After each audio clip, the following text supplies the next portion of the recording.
It's fair to say that we go to the cinema to escape the monotony of everyday life. The humdrum of our banal existence and endless drudgery through the day-to-day can get a bit much sometimes. But don't worry. Shiny pictures in the form of cinema are there to distract us from ourselves for a few blissfully sweet but painfully fleeting hours. What a treat.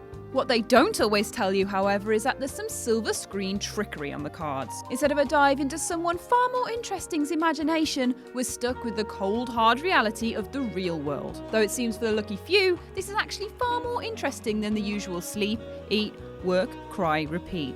With that in mind, I'm Ash from What Culture, and these are 9 insane movies you didn't know were based on true stories. But before we begin, don't forget to subscribe to stay notified. Ding, ding, done. 9. Jaws. The plot of Steven Spielberg's seminal 1975 blockbuster is, like Peter Benchley's 1974 novel before it, a work of fiction. But real events and characters did play a key role in inspiring the story. When Roy Scheider's Chief Brody first implores the mayor of Amity to let him close the beaches, he cites a 1916 shark attack in New Jersey which left 5 dead. This actually did happen, and Quint himself was even based on a real alcoholic shark hunter that caught a giant great white in 1964, who the original author was friends with. This is all somewhat worrying when the main way to make yourself feel better is to desperately state how plastic and fake the filmic shark counterpart is. Let's just stay away from the beaches.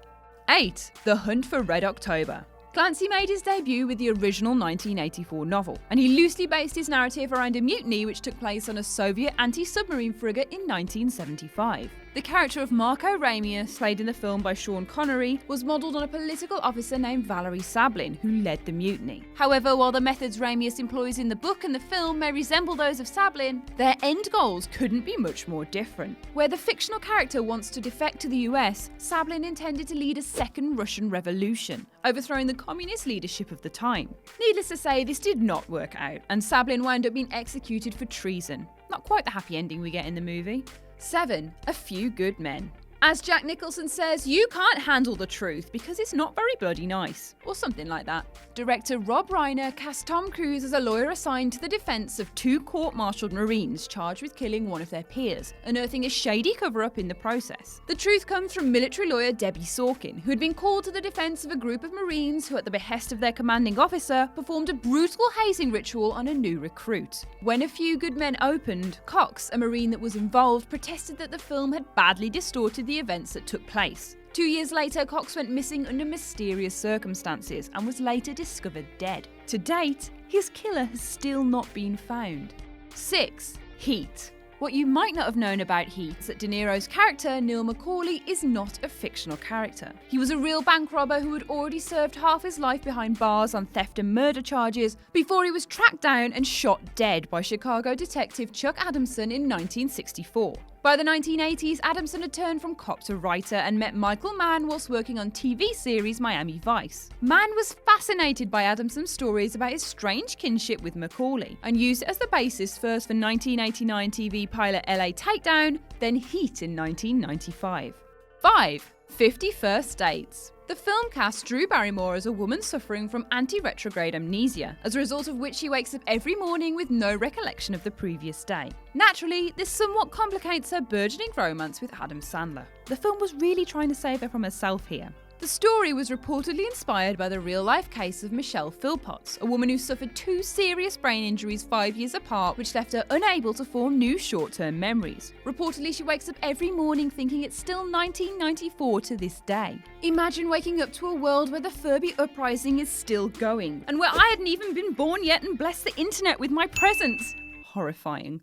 4. The Terminal. This often overlooked 2004 comedy drama was the 3rd collaboration between 2 of cinema's biggest names, Steven Spielberg and Tom Hanks. It casts Hanks as a foreign national who finds himself forced to live full-time in the JFK airport terminal, where he's denied entry to the US at the same time that political turmoil means he is unable to return home. The film is broadly based on the true experiences of an Iranian refugee, who owing to similar circumstances was forced to remain in Charles de Gaulle Airport in Paris for 18 years. 3. Open Water.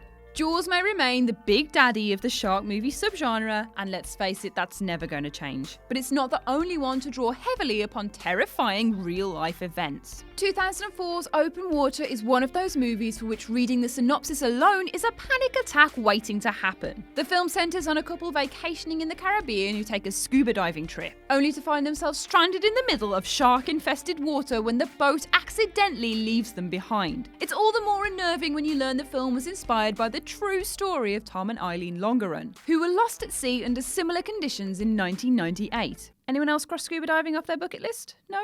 Just me? That's alright then.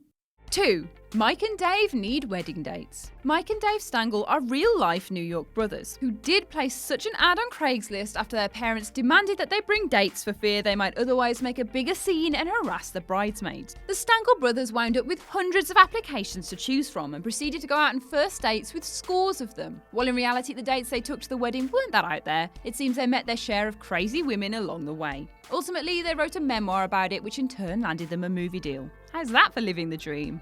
1. The Conjuring series. The Conjuring movies are that little bit closer to reality than your usual paranormal activity. Ed and Lorraine Warren, the husband and wife ghost hunters portrayed by Patrick Wilson and Vera Farmiga, really did work in paranormal investigation. Unsurprisingly, accounts vary on the veracity of everything the Warrens got up to, with many skeptics dismissing them as frauds. But even if the movies don't give us the most true-to-life reflection of their work, there's no question the Warrens left a mark in their field. Next up in the series is apparently a demon that manifests itself as a werewolf, which is maybe so bizarre that it has to be true. Get your silver bullets ready, guys. Hey guys, before you go, I just wanted to talk to you about a brand new project that we're going to have starting up pretty soon. It's a brand new channel called That Film Theory, the pace of which is going to be a bit more relaxed and focus on kind of video essays on our favourite cinematic experiences. If that sounds like something that you're interested in, then click the screen and go over there. Hopefully we'll see you soon. We're passionate about it, so come support us.